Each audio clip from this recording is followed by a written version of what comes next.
권영철의 와이뉴스 권영철 대기자 어서 오십시오. 안녕하십니까. 예, 오늘 준비해 오신 얘기 고래고기라고요? 네, 2016년에 발생한 울산 고래고기 사건이 다시 주목을 받고 있습니다. 네. 그래서 울산 고래고기 사건 왜 또다시 주목받나 이렇게 주제를 정한 것 같습니다. 그러니까 울산 고래고기 사건 뭐 저는 기억이 나요. 네. 근데 저희가 탐정 코너에서도 이걸 한번 다뤘기 때문에 예, 어쨌든 뭐 지역에서 벌어진 사건이고 고래고기를 둘러싼 거기 때문에 전국적으로 큰 이슈는 아니었는데 네. 모르시는 분들도 꽤 많아요. 그렇습니다. 이게 울산 고래고기 사건은 울산 중부경찰서가 2016년 4월 국제 보호종인 밍크고래 40마리, 시가 40억 원치 정도 됩니다. 예. 불법 포획에서 냉동 창고에 보관 중이던 걸 적발해서 압수하고 판매 총책 조모 씨 등 4명을 구속하고 식당 업주 등 12명을 불구속 입건한 사건입니다. 예, 예. 그런데 경찰의 송치를 받은 검찰이 한 달여 뒤에 유통업자들이 불법으로 잡았다고 시인한 6톤만 몰수 조치하고 나머지 21톤은 증거 부족으로 되돌려줬습니다. 그러면서 경찰이 거세게 반발했죠. 예, 그렇습니다. 그리고 시민단체인 핫핑크 돌핀스에서 수사검사를 경찰에 고발했고요. 검사를 경찰에 고발을 네, 했어요. 그래서 우리 또 그 황운하 치안감이 울산지방경찰청장으로 부임하면서 예. 검찰에 대한 본격적인 수사에 착수했고 이게 검경 수사권 조정의 상징적인 사건이 됐던 겁니다. 그런데 지금 이것이 다시 주목받는 이유는 그 특감반원 스스로 목숨을 네, 예. 끊은 특감반원이 고래고기 사건 조사하러 간 거다 네. 얘기를 하고 이 김기현 시장 측에서는 이제 그게 아니라 하명 수사를 받아 하명을 하러 온 거 아니냐, 뭐 동향 살피러 온 거 아니냐 네. 이러면서 다시 이 사건이 주목받는 거죠. 고래고기 사건이 다시 이제 여론의 주목을 받게 된 것이고요.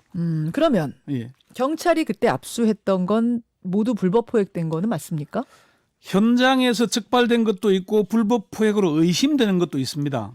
경찰은 2016년 4월 6일 그 전북 군산 앞바다에서 잡은 밍크고래 한 마리를 옮겨와서 냉동 창고에서 해체 작업을 하던 현장을 덮쳤어요. 당연히 유통 허가를 받지 않고 해체하고 했으니까 불법인 거죠. 불법이죠. 예. 경찰은 또 냉동 창고에 보관 중인 고래고기를 모두 불법 포획된 것으로 보고 압수했어요. 이게 40마리 27톤 정도 되는 분량입니다. 근데 왜 검찰은 불법 포획된 고래고기를 돌려주게 된 건가요? 27톤 모두를 돌려준 건 아니고요. 불법이 입증된 6톤은 불법으로 인정을 해서 몰수 또 하기 위해서 그 폐기 처분한 거고요. 예, 예. 21톤은 불법이 입증되지 않았기 때문에 되돌려줬다고 주장을 합니다. 말하자면 냉동실에 있던 21톤은 증거가 없다. 불법이냐 합법이냐 불법을 의심을 할 수는 있는데 불법으로 입증이 되지 않았기 때문에 예, 예. 그리고 담당 부장검사 당시에 담당 부장검사와 통화를 했는데 예.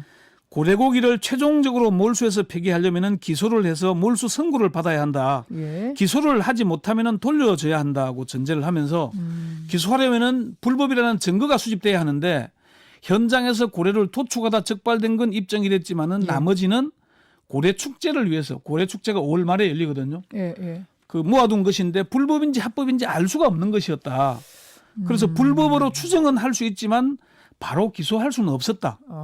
그래서 돌려준 거다. 되돌려줬다. 되돌려주지 않고 보관하다가 이제 품질이 변질되거나 품질이 떨어지면 손해배상을 해줘야 되니까 검찰로서는 돌려줘야 했다. 이렇게 주장을 했습니다. 근데 불법 도축을 하다가 현장을 덮친 거기 때문에 네.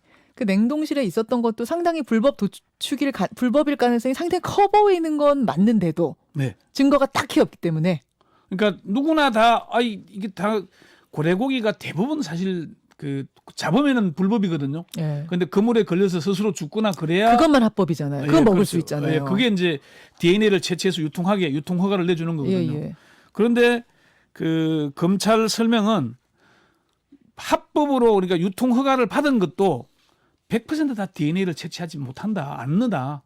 왜요? 한 67마리는 10마리를 잡았으면은 10마리가 유통 허가를 받았다면은 예, 67마리는 DNA를 채취해서 합법 유통하는데 서너 마리는 바로 유통시킨다는 거예요. DNA 채취하지 않고 오래 그게 왜 수협에 가서 DNA 채취하고 절차가 오래 걸리잖아요. 예, 예. 그러면 품질이 떨어질 수도 있고 그것도 빨리 팔아야 되니까 그렇게 한다는 겁니다. 그래서 그런 문제가 있다고 이제 그 검찰은 주장을 합니다. 그리고 경찰에서 송치돼 왔으니까 구속된 사람이 있었잖아요. 예. 구속된 사람들 사건 송치를 받으면은 검찰에서 10일, 한 번 연장해서 20일 정도밖에 수사를 못 합니다. 예.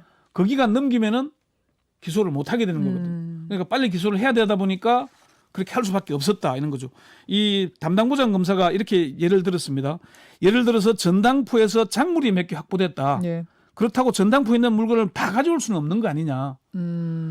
옥석을 불법이나 훔쳤다는 옥석이 가려져야 되는 건데 구속기간 20일 만에 그걸 다 할 수가 없었기 때문이었다. 이렇게 해명을 했습니다. 그럼 피의자한테 불법이 아니라는 걸 증명해봐라 이렇게 하는 방법도 수사 기법도 있지 않아요? 그래서 당시에 이제 그 유통업자가 유통증명서도 내고 했는데 예, 예. 그 몇 개월 뒤에 유통증명서가 조작된 거라는 게 드러나긴 했죠. 근데 당시로서는 유통증명서도 제출했고 불법 입증이 안 되고 기소해야 될 시점은 날짜는 다가오고 하니까 그래서 했다. 일단 이렇게 유통만 얘기합니다. 한 거다. 예.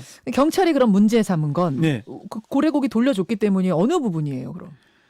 일단 고래고기를 돌려준 부분에서 출발하는데 경찰은 시료를 채취해서 고래 연구소에 보냈는데 예. 결과가 나오기 전에 고래고기를 돌려준 게 문제라는 거죠.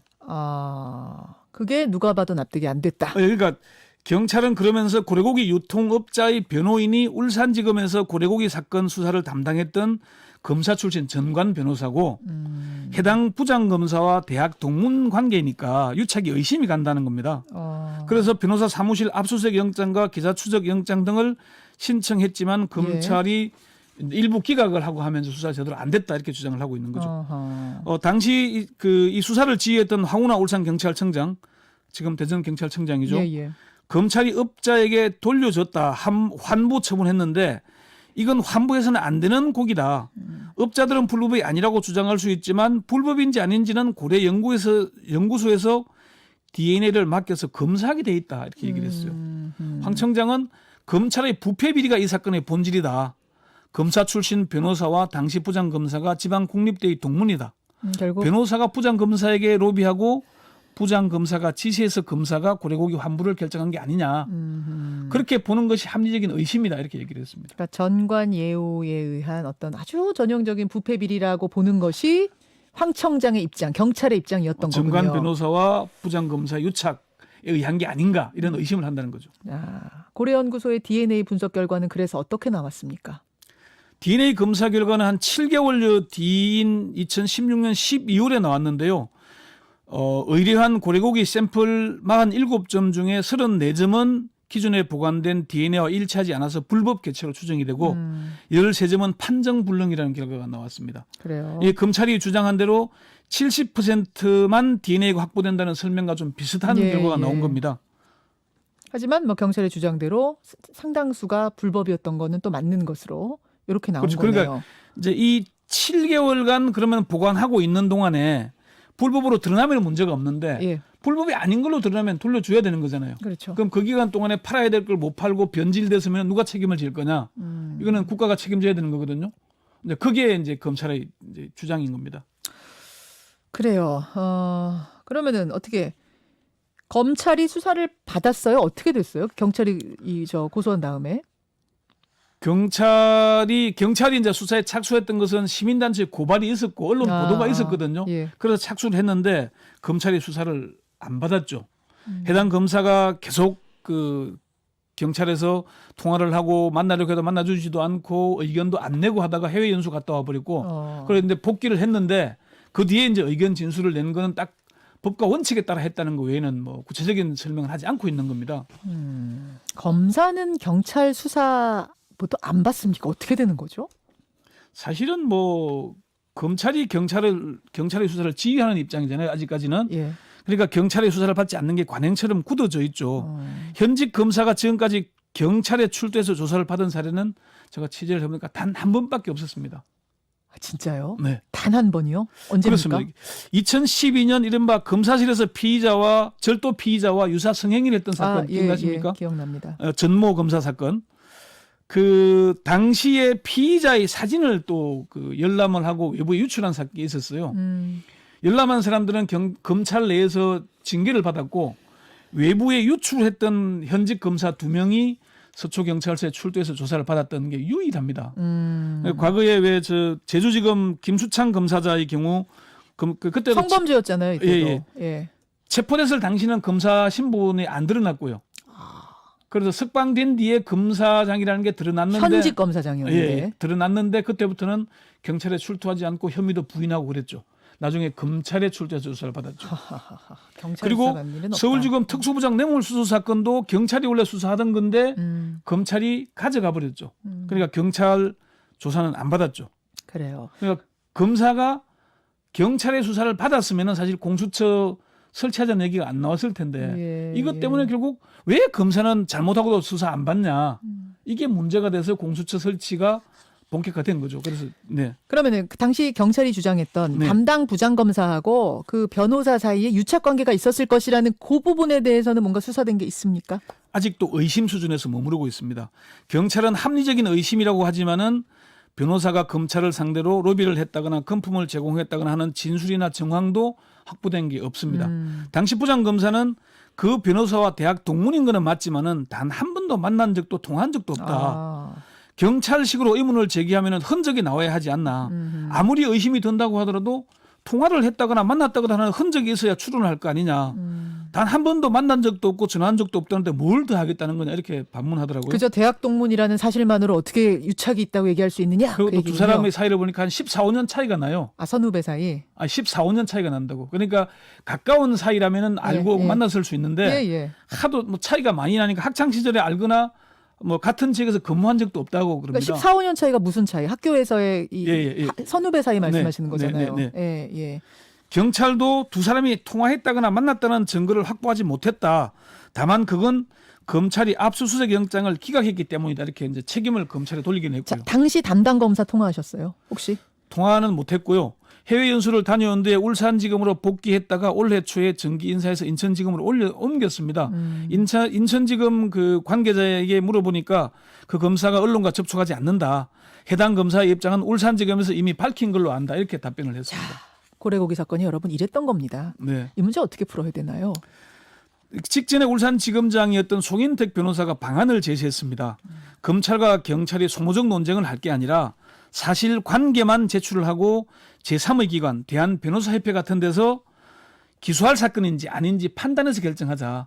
기소할 사건으로 판단하면은 검찰이 잘못한 게 되는 것이고 기소할 사건이 아니라고 판단하면은 검찰의 처분이 옳은 게 되지 않느냐. 그렇게 논란을 마무리 지었으면 좋겠다 이렇게 얘기를 하더라고요. 예. 송 전 지검장은 사건이 일어날 당시에는 울산에 근무하진 않았고요. 예. 이제 올 여름에 퇴직했죠. 그렇군요. 네. 검찰이 자체 감찰 같은 거 안 했습니까 혹시? 제가 확인한 바로는 안 했습니다. 대검에서도 감찰을 한 적도 없고 울산지검에서는 경찰이 수사 결과를 통보해줘야 하는데 수사 개시 통보도 받지 못했다 이렇게 얘기를 했습니다. 황 청장은 이게 이제 이런 예를 들더라고요. 도둑의 집을 경찰이 덮쳤다. 집에 가니까 수많은 물건이 방에 있는데 그게 훔친 것도 있고 훔치지 않은 것도 있는데 도둑의 말만 듣고 훔치지 않았다고 다 돌려주면 되느냐. 옥석을 가려야 될 거 아니냐 이렇게 얘기를 했거든요. 그래서 제가 볼 때는 송인택 검사장이 얘기한 대로 좀 제3의 기관이 검찰과 경찰에서 제출하는 사실관계를 근거로 해서 판단을 했으면 좋겠는데 울산지검에서 과거에 세미나를 한 적이 한 번 있다 그래요. 예. 그런데 변호사도 있고 제압 변호사도 있고 했는데 당시에는 기소하지 않는 게 맞다는 판단이 나왔다고 합니다. 알겠습니다. 네, 그럼 요거는 좀 더 우리가 좀 지켜봐야 될 사안이지만은 좀 객관적인 판단을 내렸으면 좋겠습니다. 고래고기 사건이 도대체 뭐길래 뭔지 다시 한번 들여다봤습니다. 수고하셨습니다. 네. 김현정의 뉴스쇼는 청취자 여러분의 참여로 이루어집니다. 트위터, 페이스북, 레인보우 게시판, 그리고 단문 50원, 장문 100원의 유료 문자 샵 1212, 우물정 1212 통해 참여하실 수 있습니다. 김현정의 뉴스쇼, 여러분과 함께 만듭니다.